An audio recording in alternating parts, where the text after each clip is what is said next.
naniniwala po ako sa isang kasabihan. Ang kagandahan ay di nyo lang makikita sa labas o panloob, kundi ito'y makikita nyo sa paglabas ko ng aming bahay. And I thank you!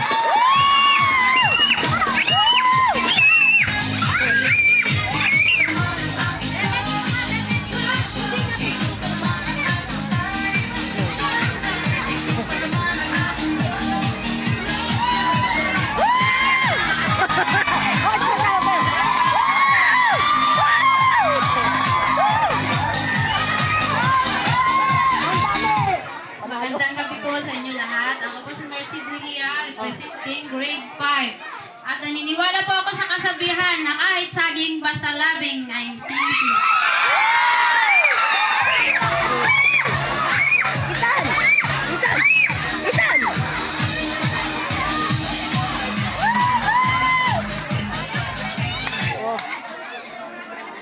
Oh, bato ang tugtog na.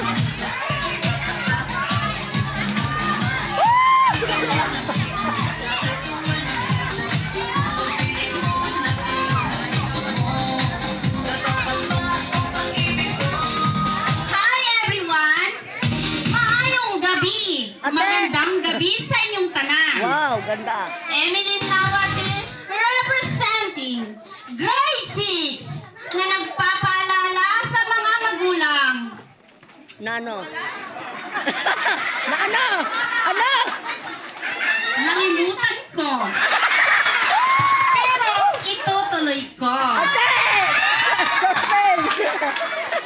Ano man ang pagsubok na dumarating sa inyong buhay, laban lang.